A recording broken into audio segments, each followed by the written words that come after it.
Good afternoon, everyone. Thank you for attending this presentation. And I would like to say thank you for Cramér Society giving me such great honor. I also want to say sorry I couldn't go to Stockholm to make this presentation on person, but I make this video. Hope you like it. A good thing about video that if you don't like it, you can just fast forward it. And I started my PhD study in 2008, and Professor Matthias Villani is my supervisor, and he gave me so much help during my 5-year study. I thank him. This is a picture of myself. Yeah. For this presentation, I talk a little bit about what I have done, and also I will also tell example how do I do in specific question, and also I talk a little bit thing what am I doing now. First talk about conditional density, and then talk about how do we do this for general Bayesian approach for modeling conditional density. Then we take example for modeling nonlinear means with this special non-parametric tools. And in the end, we talk about for very complicated high-dimensional density, how do we do that? The trend of statistical modeling in the 1950s, linear model was considered really advanced because at that time we didn't have a good computer. Everything need to be done with a calculator. And now the data much more complicated. We see a lot of numerical, categorical text, brain image, or even movies. And also data volume are from few observations to millions by millions, and also very high dimensional data, not rare anymore. This is the current situation for data, and also for such big data requires very complicated models. The usual linear model with Gaussian assumptions doesn't work for many applications. We briefly talk about what is density estimation. Density estimation is the procedure for estimating unknown density P or Y for a given observed data. You know that for the very old histogram, kernel densities, splice, and the wavelets, they are all density estimation methods.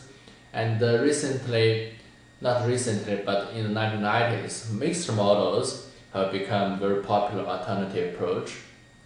So what is a mixed model? Mixed model is a mixture of a lot of densities, and each density is given a particular weight, and sum over all the densities with their weights, you get a new density, and this whole density is called a mixture density. And all the weights are summed up to 1. There are two types of mixtures, and one is called a finite mixture, that the mixing components of density are finite. Another one is called the infinite mixture. Infinite mixture says that the mixture components are infinite many, and this relation is basically due to Dirichlet process mixtures. Mixed densities has been studied widely, and it says that can be used to capture data characteristics such as multimodal and fat tails, so it is widely used.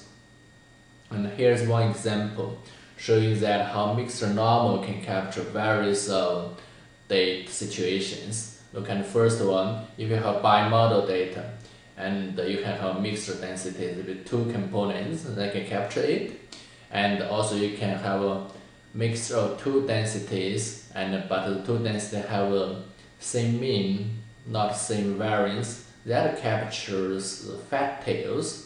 And also mix of densities can also capture skewness, and if a lot of unique mixed densities, then mixing them together, it can all usually it almost looks like a uniform distribution. So mixed density is very flexible for capturing such data.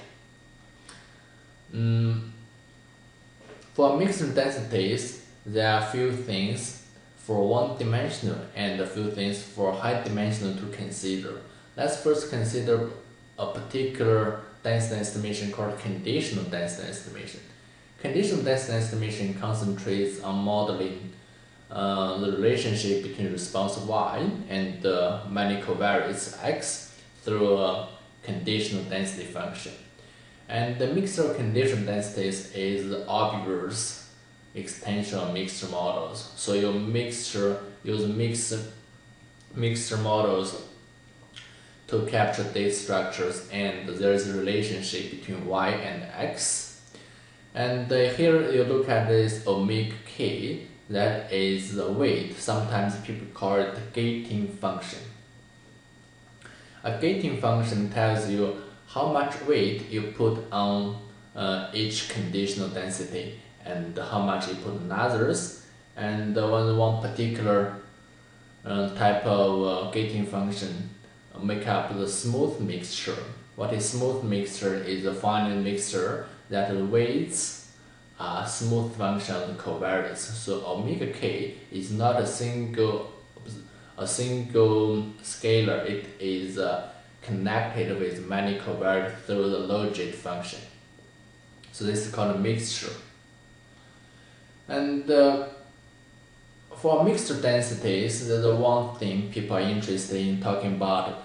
They want to model the mean of y given x, that is expectation of y given x. For data you observe yx, how do you get the approximate mean? A spline is such a popular approach for nonlinear regression, that the model's mean is a linear combination of sets of basis functions of the original aggressors. So it can be written in terms of such relationship that y equals the x prime beta plus summation of a lot of functions connected with x. So if you look at the second part, in the summation part, and here is the input of psi I, that is this called a knot. A knot tells you how the basis function affects the nonlinear part of this relationship between y and x. And E is the error term.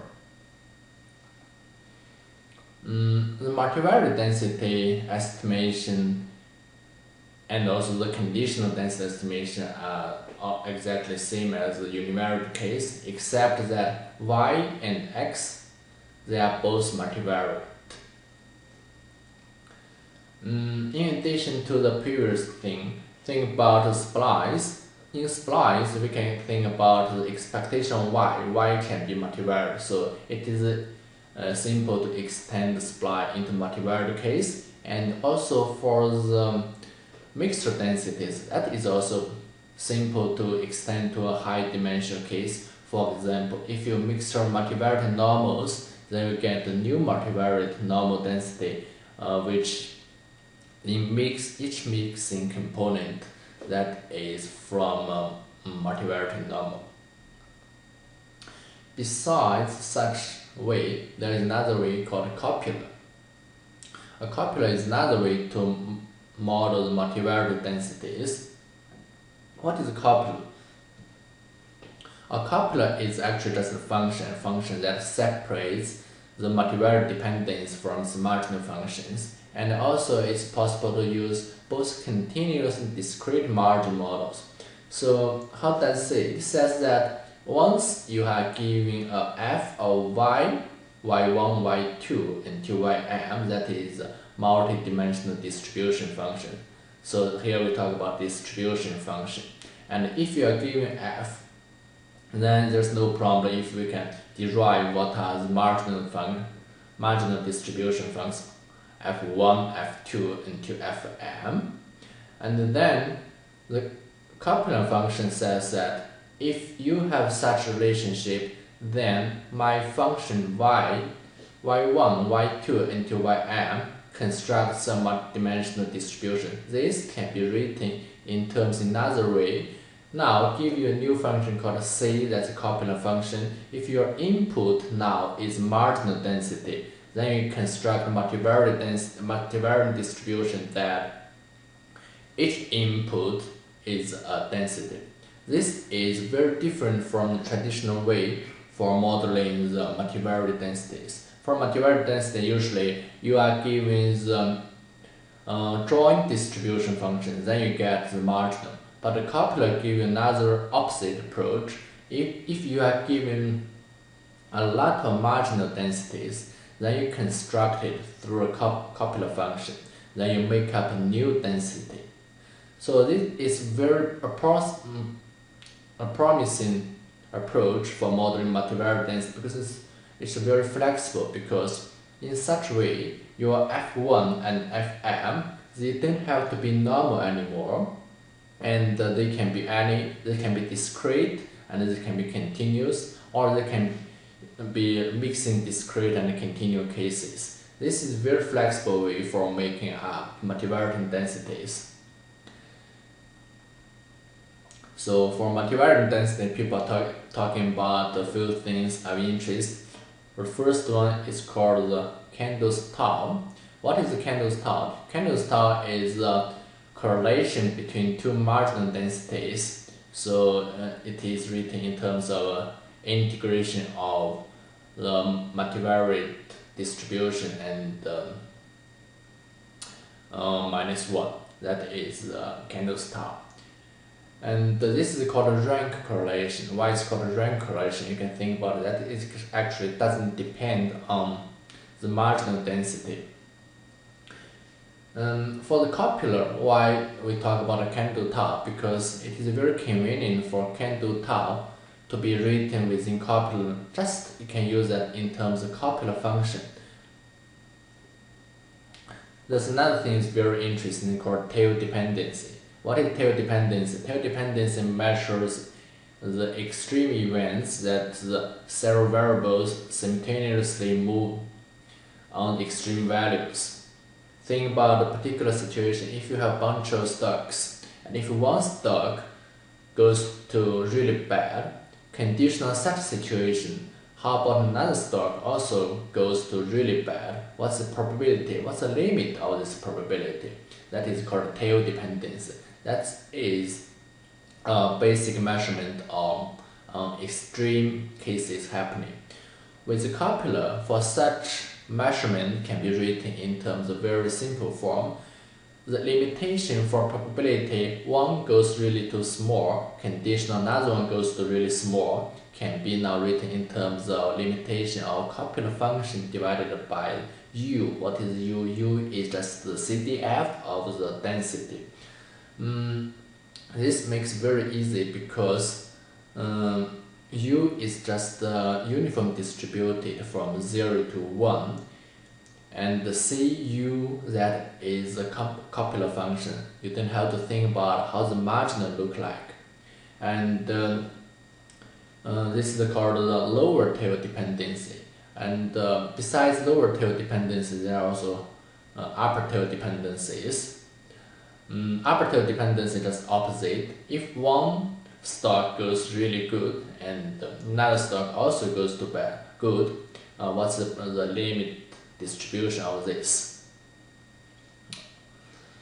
Modeling tail dependency is very important in economics.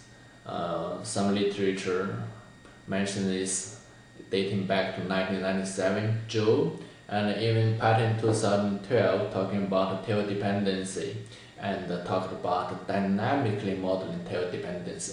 That is, tail dependency, this coefficient is just a single number. There's no point if you know tail dependency is 0.5. What does it mean? There's no way to understand it.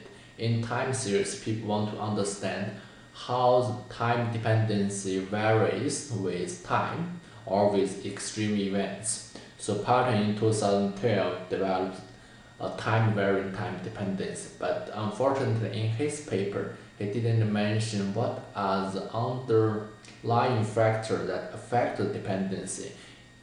Though he mentioned that as dynamic, but he didn't tell that how the dynamic comes from. And here comes to our solution. We are talking about a Bayesian approach for modeling density features. Here the feature, we use this word is to describe the characteristic of density. think about the standard normal distribution. The mean is a feature, and the variance is also another feature. Think about student t distribution. Mean, variance, they are two features, and degrees freedom is a third feature, and the kurtosis is also skewness is also another feature. In generalized linear model or splice, we can put the mean value to be connected with the covariance with the link function, that is standard settings in generalized linear model. In mixture contents, the mean, variance, skewness, and kurtosis, they are all features of each component density.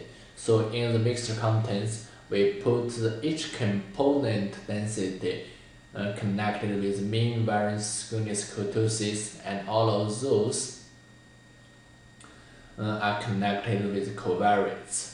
And also in the coupler modeling, the tail dependency we mentioned before, and the correlations, usually we talk about the candle tau correlation. They are two features of interest. And how do we give good interpretation meaning to those features? So we did actually a very simple approach. We allow all of those features to be connected with covariance. This is simple because think about the generalized linear model. Mean is just connected with covariance. That is a very simple way. And we just extended to a more general case for any density estimation. All the features you are interested, that can be connected with covariance, and the covariance comes from any places. Like in the univariate case, that comes from regressions, and in time series comes from all the related information can come into it. And also in the coupler modeling, the tail dependency can be connected to covariance, and those covariance are from each margins. So in the tail dependency, so x actually it is a long vector, comes from how many margins do you have, then you have how many different types of axes. And you put that together and use all those information to explain how the tail dependence coefficient changing. And this approach allows the feature to be dynamic, that is the one thing we want, and also the second thing, that is interpretable friendly, that is second thing. Actually, the third thing I didn't write here, that is we allow this to be connected with covariance, then we can do variable selection. Variable selection actually reduces the complexity of the model. So for such model, for such density model with features, how do we estimate those features? Usually people think about how do they estimate the feature coefficient, but we don't do it in that way because we think about the feature coefficient, they are not easy to interpret, but we connect them with covariance, and we estimate the coefficients of those covariance. So in one word, we just need to estimate the posterior for the bait, all those baits, given the data we have. If you think about it carefully, actually you may discover this is a really heavy model. Let's think about the simple regression model with a lot of densities. Let's say mixture densities. For mixture density for each component, let's say it comes from the skewed student t density. And for each skewed t density, you model mean, variance, skewness, and kurtosis, and you have many components together. So you have to estimate many of the features, and besides, you have to estimate this gating function that is here.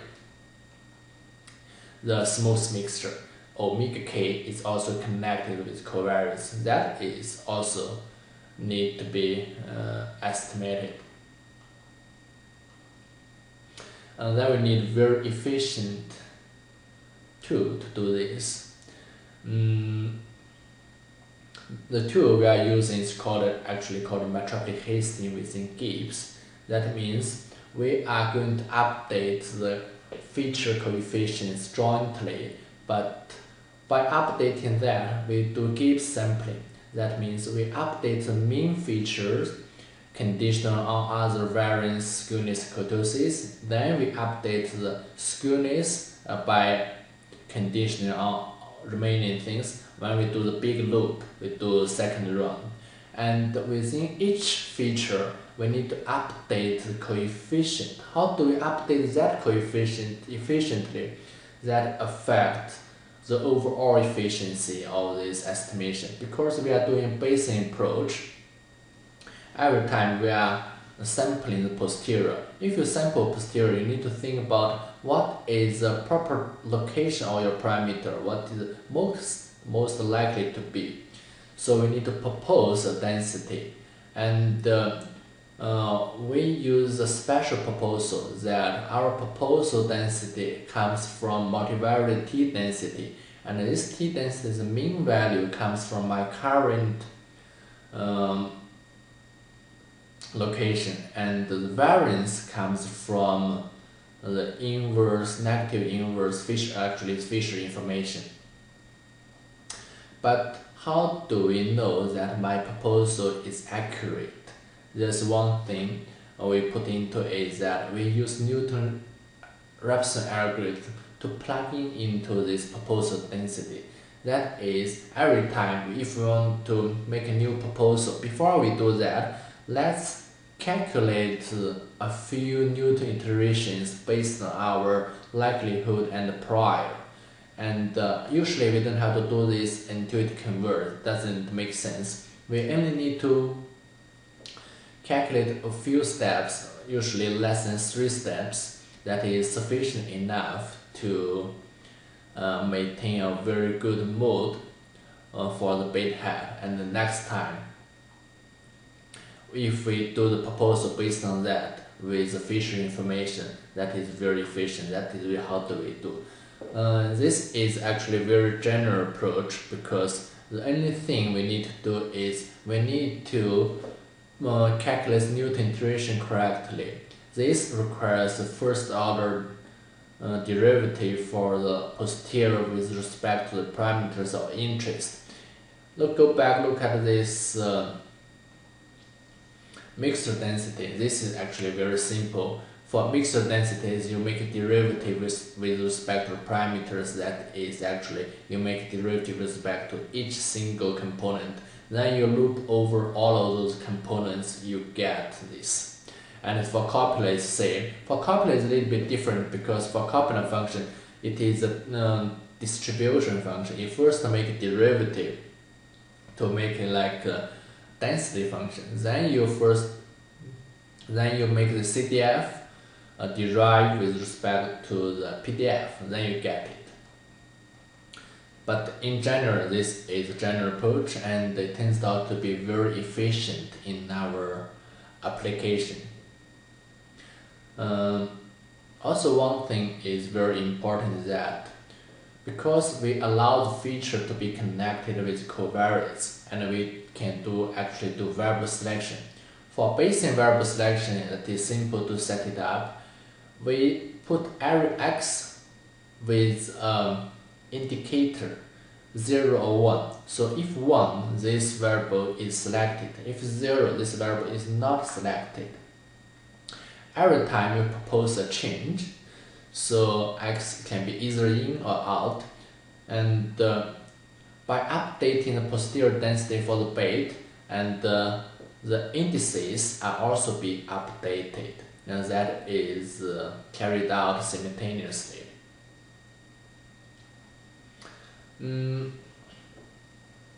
For heavy models, for our mixed models, and also splice, or even less copula functions, those are very complicated models.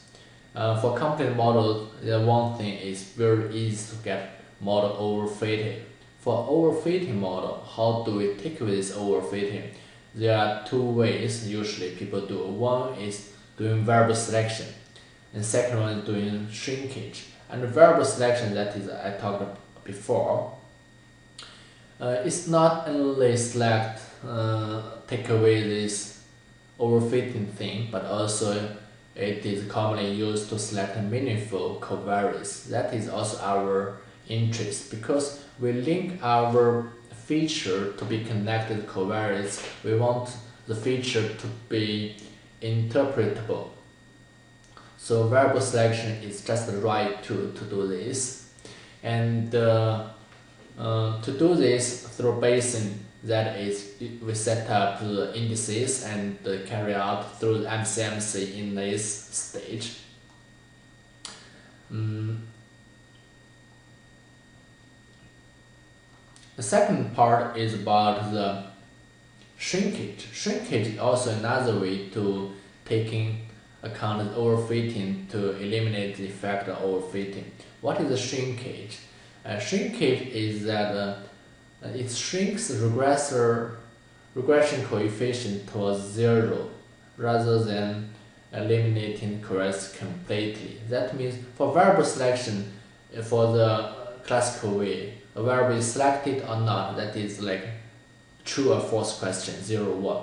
But shrinkage shrinks the regressor towards 0 if that variable needs to be shrinked, but not exactly make it to be 0. There's another type of shrinkage called lasso. Maybe most of you have heard it before. Lasso in the Bayesian approach can be viewed as a regression with a Laplace prior.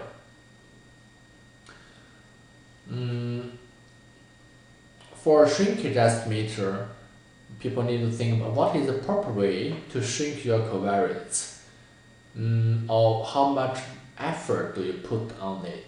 So one way to select the proper value for the shrinkage is doing by cross-validation.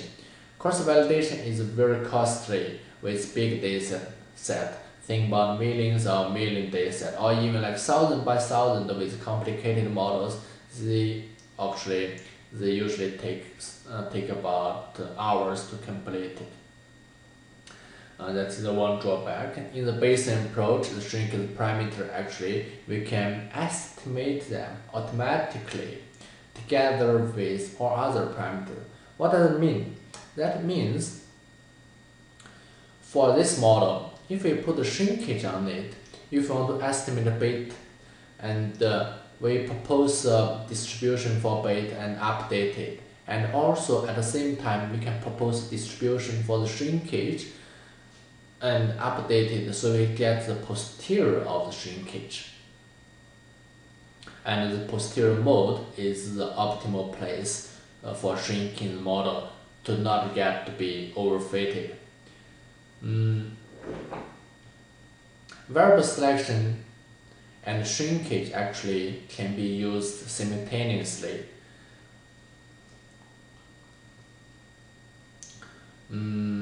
There's one thing I need to mention, that there's no clear definition or clue say when do you use shrinkage and when do you use variable selection. People usually do it in this way. When they really want to select meaningful variables, they use variable selection, or when they have too many variables, they just want to take away this effect of overfitting. The shrinkage is the simple way to use. In Bayesian framework, model estimation, after that people do prediction. In the Bayesian predictive density is usually used. Bayesian predictive density is that given your previous state, how do you predict future? That is the P of B given P of minus B. Let's say P of minus B to be the previous state, and P of B you want to predict in future. How can we do that? And in the Bayesian approach, that the predictive density can be written there in terms of your predictive likelihood, the product of your predicted likelihood that is averaged over the posterior. Why do they do this way? Because they want to take away the effect of the prior. Usually people complain that prior affects your posterior, and then if you use posterior to predict your future, that can be also affected by the prior. So if we can integrate out the parameters, that can eliminate effect of prior. So predictive density is the robust way for making prediction. Let's think about if this is independent, then we can just write all any predictions in terms of product. But there's a particular case in time series. For time series data, it's quite difficult to make the independent product because time series data already depends on each other's. If you predict 2 days ahead, you have to think about 1 day ahead. So everything depends on others. This makes this prediction much more complicated. But still, we can decompose this prediction in terms of conditional predictions. But once after this decomposition, everything would be exactly the same as usually. If you have two models, how do you compare models?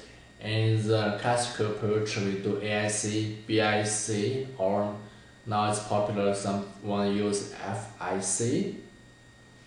In the basic model comparison, historically, is based on the marginal likelihood, for example, Bayes factor. Bayes factor is commonly used, but people sometimes say that Bayes factor depends heavily on the prior. If you don't have good prior, your likelihood, marginal likelihood can be very heavily influenced. So use Bayes factor to do model comparison for very heavy data is not the optimal choice, especially for this we use very vague priors.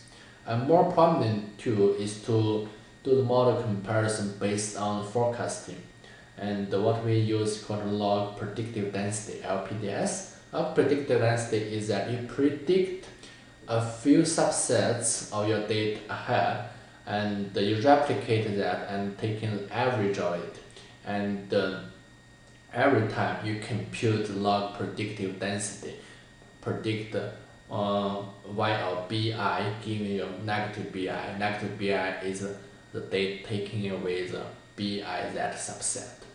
The predictive density eliminates inference from the prior, and because it integrates out the posterior. That is a very common approach by auto-sample prediction, and it is also commonly used in the machine learning literature, though they don't exactly use predictive density, but they use auto-sample prediction.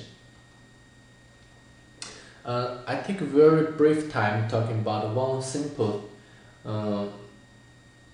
example for modeling the mean of a function with spline. Think about a multivariate surface that y with a lot of covariates. How do you make dynamic surface among x and y? One thing we can think about, let's make them with splines. So y is not now connected with the regressors x0, b0. What is 0, x0? That is original covariates you have, plus a few more components. xs, we call that is the surface spline, that is the interactive splice, and the xa, that is the additive spline. All of those are basis functions. And if we can correctly estimate the weights, all those b0, bs, and ba, then we can get a very good surface between y and x0. There are a few things you consider if you use splines. First, you need to think about, once we use spline, how many nodes do we use? That means how many basis functions do we use? And second part, how do we select the location of nodes? For how many nodes to be used, there are a few approaches. One thing that people say, let's put enough many nodes in the covariate space and do variable selection to select the nodes. Another way approach that let's start with a few nodes, then do reversible jump MCMC every time to increase one. Those are two approaches. But for selecting location nodes, that is not so many literature working on this, and we propose a way to treat the knot's location to be unknown parameter, and we believe that if we let the knots to move freely in the covariant space and we update the location of knots, then can help us to find what is the optimal location for the knots, so make your surface as the best one. And also we think that a model with a minimal number of free knots outperforms the model with lots of fixed knots, and we made this conclusion by using firm data real application. And for such data and the model setup priors, that is the basic Bayesian approach, we need to set up the beta coefficient, what's prior to put on it, and also at the same time, because we mentioned that shrinkage can eliminate the effect of overfitting. If you have too many knots, that the knots are more than necessary, we need to shrink this. So we put the shrinkage estimate lambda into it, and also we estimate lambda by using Bayesian approach. We didn't do cross-validation because if we do cross-validation, that is too costly. But if we can treat lambda as a parameter, then we can just simply update the value of lambda, find the optimal lambda. And this is the prior setting. And once you have prior, we put the likelihood on it, then comes to the Bayesian approach, and then it is just this MC scheme. Everything comes to the standard routine.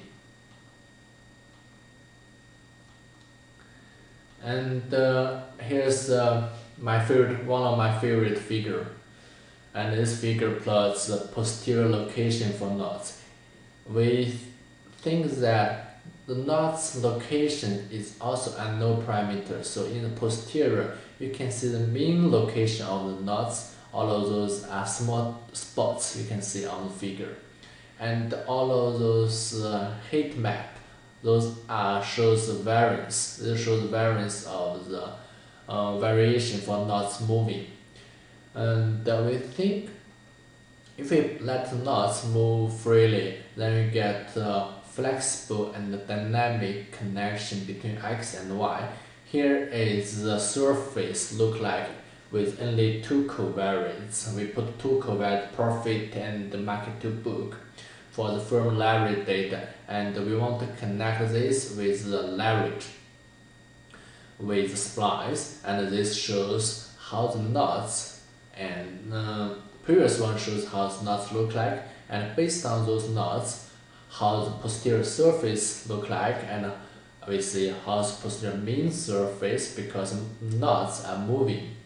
And we also have posterior surface with its standard deviation. Now I'm done with what I have done for my PhD studies, and I'm thinking about what I'm going to do in the future. And during almost 6 months after my graduation, I started some new projects, partially connected to my previous work, and also collaborated with my co-authors, and also collaborated with Matthias. We think about one thing, extension of dependency concept. In the coupler thing, we talk about candle-style correlation, but this is a bi-rate correlation. That means it can only measure correlation between two margins. Now think about if you have very high multivariate density with a lot of margins, and especially when you have a lot of margins and some are continuous and some are not continuous. How do we measure the correlation among those? We think about for the high dimensional density actually can be constructed through birate couplers. And here this formula shows how do you do it. If you look at this formula, It shows that a high dimensional density comes from products of lot marginal densities Fk, and also products of the birate couplers for pairwise. Look at this, you can find that this construction depends on the order of the margins. So how do we choose the proper order of the margin so that your multivariate density is the best construction what we have? And also, if we can measure the pairwise tail dependency, that means that if we can do a very good multivariate construction, efficient construction, then we can extend this pairwise into very high dimension correlation and tail dependency construction. That's the one thing we are thinking about. And we were searching literature, we found that usually people do this is through the reversible jump MCMC. Reversible jump MCMC is a special MCMC approach in Bayesian work. It tells that if you want to construct a new density, start with a simple 2, then you every time you end up new and checking if that new density, that new margin contributes to your joint density or not. If it is, then accept it. Otherwise, reject it. This is a very simple approach. People use it, but it shows that it's not so efficient because you need to check one by one. This makes this efficiency not so efficient, and that makes it very slow. This is one thing we are thinking about how do we do that. Another one is called about the surface maximization. This is a natural extension, the prediction of what we have in the Bayesian framework. In the Bayesian framework, we have things like here, the predictive density P of yb given the y minus b by taking away the predictive data. And we're thinking about the interest of yb.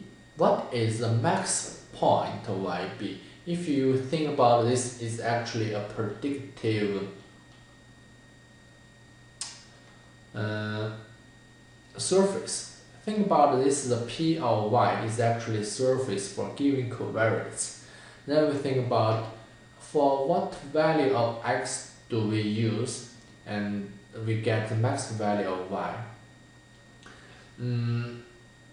This is a very interesting question, what I think can be used in many areas. Think about, for example, if you have a portfolio, what is your optimum choice? What is your optimal investment? Make maximum profit. That is one thing we are thinking. The second one, think about in the experimental design, how much dose do you put in it, you get a maximum effect, or what is the best combination of doses and you get the maximum effect. And also there are many other applications can be used based on prediction. And for Bayesian prediction, this is not so much research done. And we'll think about another approach called Bayesian global optimization. Bayesian global optimization is an optimization approach for optimize unknown relationship for y and x, find the best x for given y. That is, if you collected some data x and y and you don't know which function does it come from, and you only observe data, then you need to find what is the best x so that your f of x gets the minimum or maximum point. By doing this, usually people do it, they set up an acquisition function. Acquisition function tells the improvement every time you supply new x, then your argument is going to minimize the acquisition function go through in your predicted density.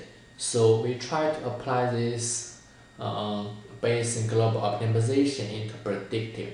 But this one difficult part is that the predictive density, or we call it dynamic probability surface, is very complicated expression. But for the Bayesian global optimization, the F is usually very simple, comes from simple sample from Gaussian process, and we will think about how do we make that faster to optimize the X, and also to approximate the predictive density.